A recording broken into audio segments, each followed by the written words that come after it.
Good evening and welcome to You've Been Schooled. My name is Catherine Issa, and tonight we'll be viewing a highlight reel of all the things that we've talked about this past 2018 spring semester. I hope you enjoy.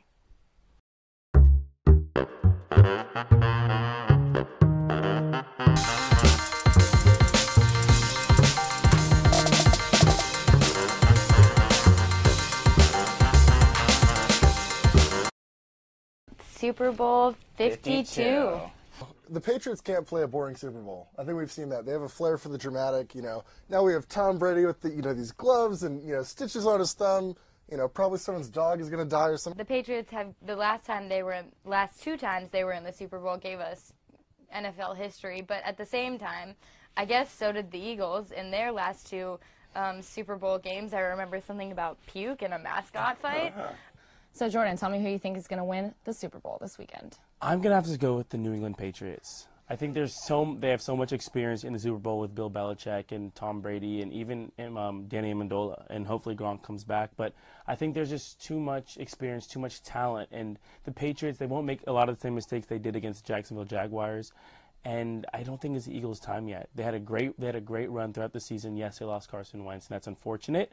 But I don't think that they have the game plan to really keep up with the Patriots. I think that's what it comes down to. Of course I want to root for the Eagles, but my main question is America over it? Like, are we over the sports dynasty that the Patriots have become? Because unless you live in New England, I feel like people are pretty done with seeing this team. It doesn't add any variety. I'm pretty sure everyone I've talked to is more interested in Justin Timberlake than the actual game itself. Course. You're just watching for football, but I mean, of course, and the commercials, commercials, the same thing. Oh, and the snacks. Of course, yeah. I'm ready to cry at the Budweiser horses. Yeah, always. I think everyone's convinced themselves, this game is going to be just, another one for the books. But at the end of the day, it should be a great showdown. And Tom Brady is, an amazing quarterback with an amazing team. But I think Nick Foles might have this one in the bag. I think the Eagles, they've been riding throughout the playoffs this kind of underdog mentality. Wait. Riding throughout the playoffs? Yeah. Okay. Riding through the playoffs, yeah. I mean, you saw in the NFC Championship, they cruised to victory, undisputed. Vikings really didn't look like they had a chance outside of their opening drive, but, they have been underdogs, so they've had home field advantage since the divisional round. People have kind of counted them out, I think. I don't think that the media and the public have given them the respect that they've deserved as earning the 1 seed and, So you think they're going to win because they're underdogs? Is that what? I know Americans love underdogs, but let's be realistic here. Okay. I mean, the Patriots have Tom Brady. They have Bill Belichick. So if your argument is that they're going to win because they're underdogs, I think if the fans were playing for the Eagles, they might actually win, considering they throw beer bottles and stuff at the other players. Honestly, I've been a Patriots fan my whole life. I grew up watching Tom Brady throw, so I'm pretty much thinking that they're going to win. I think everyone that's been watching the NFL over the past decade has grown up watching Brady throw, and I do think that is their one advantage in the game. The Patriots have Tom Brady, who's a legacy franchise quarterback, versus Nick Foles, who's been a legacy backup quarterback, and I think that's going to be a huge advantage. I think the Patriots are going to absolutely smash the Eagles. They have no chance in this game, and Tom Brady has been there so many times. This is his 8th Super Bowl. He's won 5 of them, and the only person that can beat the Patriots in the Super Bowl is Eli Manning. So I think it's going to continue towards that trend, and the Patriots have the experience. They got Tom Brady. They got Bill Belichick, and no matter what anyone says about Tom Brady's hand, he's still going to be out there firing, and he's going to get a 6th Super Bowl. So I don't think the Eagles have a shot. They have a backup quarterback. They lost Carson Wentz. They might have had, the miracle story of making it to the Super Bowl, but it all ends here when they face a dynasty like the Patriots. So do you think the Eagles can contain the Patriots though? I think if they no. Yes, me too. Honestly, I think the Patriots have an incredible pass game with Tom Brady. And I think, minus the unpredictability of the Eagles' defense, Tom Brady has shown last year, the year before that, the year when he beat in 2004, the same exact Eagles team, that he can pull it out whenever the clutch situation calls for him to do. And I think in this upcoming week, that's just going to be the tipping factor for the Patriots. The Patriots they're going to win. great game on Sunday. The Eagles are able to pull out a win I don't know, over Brian. the Patriots. How you holding up? That was rough. You know, the Patriots, they seemed unstoppable, but when it counted most, Tom Brady wasn't able to get it done. You know, Okay, he had all right. fumbled the ball, Okay, he okay. couldn't hold on to it. I wasn't expecting a blowout. I knew the Eagles would come to play, but I'm just so sick and tired of this come from behind. Now we're the underdogs, I guess. You cannot complain after you're going for your 6th Super Bowl. I mean, what is this like? Like, are you okay? Like, no adversity? Is this like the symptoms of that? Like, what's going on? I'm just like, I'm complaining because we should have won that game. There were a lot of different factors. Every team thinks they should have won. No, I bet the Falcons think they should have won last year. The whole world thought we should have won. The whole world was cheering. What do you mean? They thought we should have won. Everyone is in a good mood.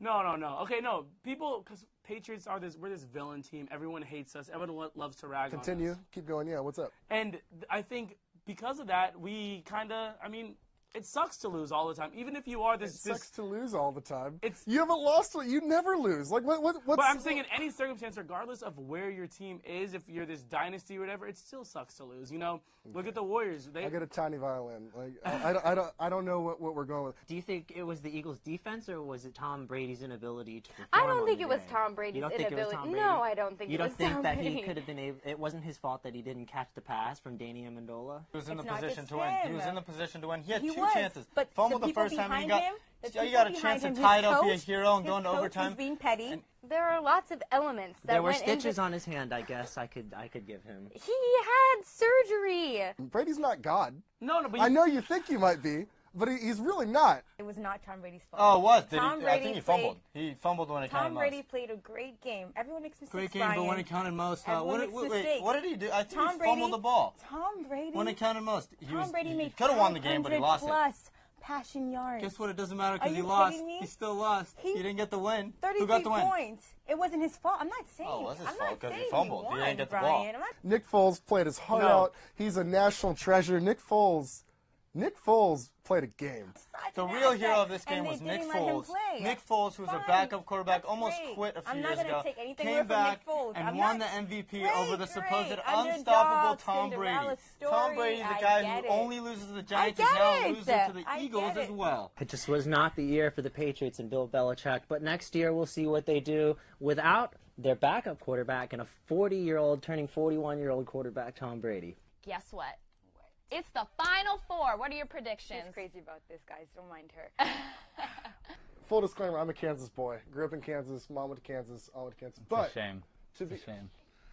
It's a shame for your team. No place like home, Dorothy. Anyway, I didn't think that this was one of Bill Self's top 5 teams the past 2 years. So I gotta give you that.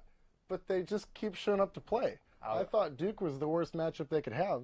Bagley and Wendell Carter. No, they definitely they played well against Duke. They definitely played well, but I think their luck has run out, and I think it's not Villanova. You have a bunch of McDonald's on there. I think Villanova is just a better team. I believe in Cinderella with Loyola. I don't know if I believe in luck, because you look at what they've been doing. There's nothing lucky about it. They've been beating teams with defense, with shooting. Michigan's a very good team. Villanova's a very good team. So do you think Kansas is going to win the whole thing? I'm going to pick Kansas. They can beat Michigan too. Even if they get by Villanova, they think they can beat Michigan in a year. They can beat Michigan all the time, up and down the court. You're picking with your heart, not your mind. No, I'm picking with both. I'm going with Loyola just because I know everyone thinks they're an underdog. I know they think they're a Cinderella story, but just like the Eagles, I think they're not. I think they have the capacity to win this game, to win the final game, and I think with Sister Jean's prayers and faith, I think we got it. I think they can do it. I think just the idea that they're an underdog, just the narrative around them, I think will push them to win. You know, because Cinderella, if they're a Cinderella story, then Cinderella stories end in a happy ending. So they have to end in a happy ending. I think Villanova's going to win because they actually have not, every game they played, they've actually won by at least 12 points. So I kind of have, it's kind of like just a no-brainer that they might actually win because they're actually just looking really good against every team they're playing. And they actually just played Texas A&M last weekend, which was their biggest competition so far. So, and they killed them by 12 points. So Villanova's not going to win if they play like they did last game. 0 for 9, Bridges and Brunson from 3. 4 for 24 from 3.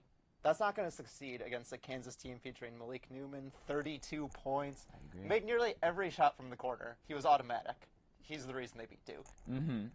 and I think Kansas is actually going to win that game. Even though my bracket has Villanova, I got Kansas in the game. We all know there's a Cinderella story, and to be quite honest, Loyola Chicago and Michigan are pretty even keel. Loyola's at 72%, or 72 points per game on average. Michigan one 70. has to win. I mean, one definitely has to win. One has to win, and it's going to be Loyola.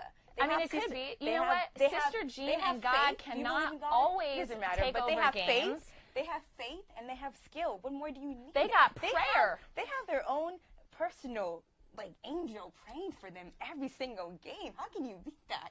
You can't beat that. You know, all the people singing Go Blue, they're also praying to the blue god over there, I'm telling you. What blue god? There's a blue god out there. A blue god, and they're helping them win, and they're going to help them lose. Just like the Lord of Light, you know what I mean? They got an unfair advantage with Sister Jean. I think the most exciting game will probably be if Chicago wins and then to play. Of course. But because everyone's going to want to see the underdog playing. Yeah. I hope it's them and Villanova. I do too. I really do. I think that would be an interesting game as well. And I still hope, even though Villanova's won by 12 points. I feel like you could then say the same thing about that game against Chicago. But I actually hope it doesn't happen. We'll see. I actually hope that Loyola Chicago proves them.